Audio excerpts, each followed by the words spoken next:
Hey guys, today we're going to move back a little bit. We're going to talk more about gravity because it's a good thing to do in everybody's home.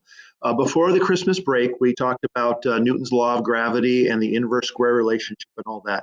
And then we moved into rotational dynamics. But there was a piece of gravity that we should cover, and like I say, this is a good day to do it. So gravitational fields is the concept today. So first we're going to talk about fields in general. What do we mean by a field? What does that mean? And then we'll get to the more specifics of gravitational fields specifically. Then we're going to see how we can use these concepts of gravitational fields to derive g, which is, as you know, is 9.80 meters per second, the acceleration of objects in free fall at the surface of the Earth. There's a way we can actually derive that number using gravitational fields. And then we'll look at different interpretations of what different ways you can look at this concept of gravitational fields. And then finally, we'll run through a couple of quick examples. Okay, so fields in general.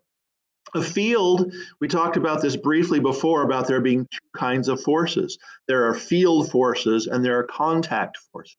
And contact forces only exist when two objects are actually touching each other. So my hands are pressing on each other because they're in contact. And if I separate them, they're not pressing on each other anymore. So field forces, in contrast, work at a distance. So there's things like gravity and magnetism, electric charge, that sort of thing. And the idea with all fields is that you have some object which is producing this field, which is exerting a force or an influence on objects around them. So in this little diagram here, we can think of the blue circle as being planet Earth, which is producing gravity. And the farther we get from Earth, the weaker the gravitational field gets. And this is true of all fields. They get weaker with distance according to the inverse square law that we've seen before. And the reason is because the source of the field is basically at the center of a sphere. And the farther you get from the center of that sphere, the greater the surface area is of that sphere. So where the inverse square law comes from is that if you double the radius of a sphere, like if you go from the surface of the Earth to the diameter of the Earth, basically. So one radius of the Earth to two radii of the Earth, it turns out that you quadruple the surface area of the spheres. So the surface area of this sphere, which describes the surface of the Earth, is 1/4 of the surface area of this sphere, which is twice as far from the center of the Earth. And likewise, if we go to a sphere which is 3 times as far from the center of the Earth, we will find that it has 9 times the surface area. That's where the inverse square law comes from. So the strength of these forces, field forces, fades with distance because the area of the sphere where that force is spread out gets bigger and bigger and bigger. Okay, so let's talk about gravitational fields in particular here. All right, so how do we define a gravitational field? And for this, I'm going to have to go to the clipboard. So we'll see this. So to derive the concept of a gravitational field mathematically, we combine two things that we're already familiar with. Okay, one is the weight equation. This is the one that we use when we figure out the weight of a mass. So it is W equals mg. The weight of an object is equal to the mass of that object times 9.8 meters per second squared, which is the acceleration caused by gravity here at the surface of the Earth. Okay. Now, the thing to keep in mind is that this weight is actually the force produced by gravity. So we have F sub g is equal to mg, the mass of the object and the acceleration due to gravity. So the other way that we have to describe the force of gravity is with Newton's law of gravity, which is big G times m1 times m2 all over r squared. Both of these describe force of gravity. Now, before we get to combining these, we have to kind of define our terms here a little bit. So in the weight equation, if we want to know how much you weigh, or you want to know how much you weigh, well, you have to know your mass. Okay, so this m represents your mass. Okay, and if you decide to use Newton's law of gravity to figure out your weight, which we did do as an exercise a little while back, well, these two masses are your mass and the Earth's mass. Okay, so your mass shows up in both of these.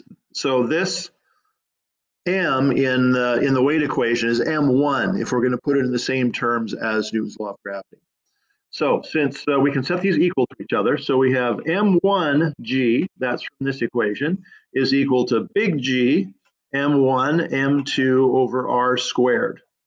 And as you know, r is the distance from U, the center of U, to the center of the Earth. Okay. But since we have m1 on both sides, the m1s cancel, and that brings us to G is equal to big G times the mass of the Earth over r squared. Right? So let's define this. So this is the acceleration due to gravity. Acceleration due to gravity. And that's going to be in meters per second squared. This is the universal gravitational constant, which is 6.67 times 10 to the minus 11th Newton meters squared per kilogram squared. We haven't gotten into the units of this too much. I did tell you that the units are such that it cancels out everything else in this equation to leave you with newtons. So the newtons is what's left. The meters squared cancel the meters squared for the rate r squared, and the kilograms squared cancel the 2 kilograms in the m1 and m2, leaving you just with newtons. Okay, but that is the units for it. R is meters to the center of Earth in this case. But more generally, this R is the distance to the object which is producing the gravitational field, okay? Or object producing the field, okay? Which is the Earth in this case. And then finally, this M is the mass of the object producing the field.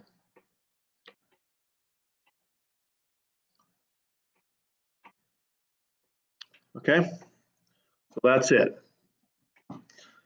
And when we do all this, we wind up with a number which indicates the acceleration due to gravity. And we'll do this in a moment. But I want to show you something else which is kind of interesting about this. It's actually very significant about this. There's more than one way to look at this unit here. The unit of G, the way we just derived it, is meters per second squared, which is the acceleration due to gravity. But if we multiply this, I'm going to bring this over here. So we have meters per second squared. If we multiply this unit by kilograms divided by kilograms, okay, kilograms divided by kilograms is 1. Anything divided by itself is 1. So we can do this without changing the meaning of what we have here, right? But this turns into, you know what, I'm going to turn this around just to make it easier to see. I'm going to say kilograms over kilograms times meters per second squared, because it's easier to see like this, okay? When we look at it this way, we get kilogram meter per second squared. Kilogram meter per second squared, which you may recognize as newtons. Okay, and then we're left with kilograms. So this boils down to newtons per kilogram. And newtons per kilogram is actually equivalent to meters per second squared, mathematically speaking. Okay, but conceptually they're very different. And what this means, so newtons per kilogram, we have described a gravitational field in terms of newtons per kilogram. So what does this look like on our diagram from before here? Let's do this. Okay, what we're saying is that first off, if we run this equation, we find that the acceleration due to gravity is different as we get farther and farther away from the surface of the Earth. We already know that from the inverse square law. But when we think of it in terms of newtons per kilogram, what we're saying is that 1 kilogram of mass on the surface of the Earth will experience 1 Newton of force, right? 1 kilogram of mass on the surface of the Earth will experience 1 Newton of force, or I shouldn't say 1 Newton of force, but will experience a certain number of newtons of force. So if we know how much mass is in the field, this number, the 9.8 in this case, will tell us how many newtons of force are acting on that mass. And as we move away from the field, move away from the source of the field, move farther and farther out, we get fewer newtons per kilogram of mass. So if we have 1 kilogram, we set it on the surface of the Earth, it's 9.8 newtons of force acting on it. If we take that same kilogram and move it out farther, it's fewer newtons. And the farther we go, the fewer newtons there are. So newtons per kilogram is a valid way and is a pretty common way to express gravitational fields. Okay, so let's do a little practice on this now. We are going to use our equation for gravitational fields to figure out the strength of the gravitational field at the surface of the Earth. Okay? In the past, we've been defining 9.8 meters per second squared as the value of g because we measure it. We drop things here on Earth, and that's the acceleration we observe. So we do it by observation. But it'd be nice if we could derive it too some way. So that's what we're going to do. We're going to use this equation. We're going to plug in these values and see what comes out of it. So for big G, that is 6.67 times 10 to the minus 11th. M has got to be the mass of the Earth, because that's the thing that is producing the gravitational field. That's the mass of the Earth, 5.98 times 10 to the 24th. And then the radius of the Earth is 6.38 times 10 to the 6th meters. Now, I would like you to pause the video here and solve this yourself, okay? 9.79 meters per second squared, which is kind of reassuring. We are able to derive from known quantities the acceleration that we observe. Now, keep in mind also that we can also express this as 9.79 newtons per kilogram. That is an equally valid solution here. And it actually falls out of the units more neatly. When we have G, this is Newton meters squared per kilogram squared. This is kilograms, and this is meters squared. Okay, the meters squared cancel the meters squared, and this kilogram cancels one of the kilograms and leaves us with newtons per kilogram. So we don't even have to do any weird transformations. It just kind of falls out of this. So 9.79 newtons per kilogram. This means that 1 kilogram of mass here on the surface of the Earth will experience 9.79 newtons of force. Okay. Now, second law, F equals ma, we can rearrange that. The acceleration of an object is equal to the force divided by the mass, and that is 9.79 newtons divided by 1 kilogram. And that obviously equals 9.79 meters per second squared for the acceleration. Okay, so it actually works. All right, last one here. See if you can figure out what the strength of the gravitational field is at the surface of the sun.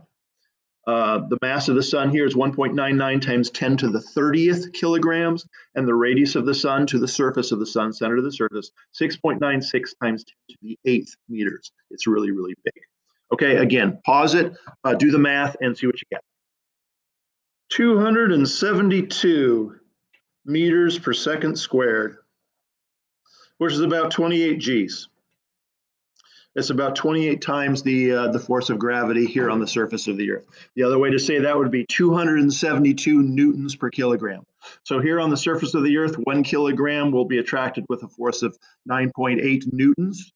If we take that same kilogram to the surface of the sun, it will be attracted by 272 newtons acting on that same kilogram. Okay, so that's it. Yeah, and we will see you next time.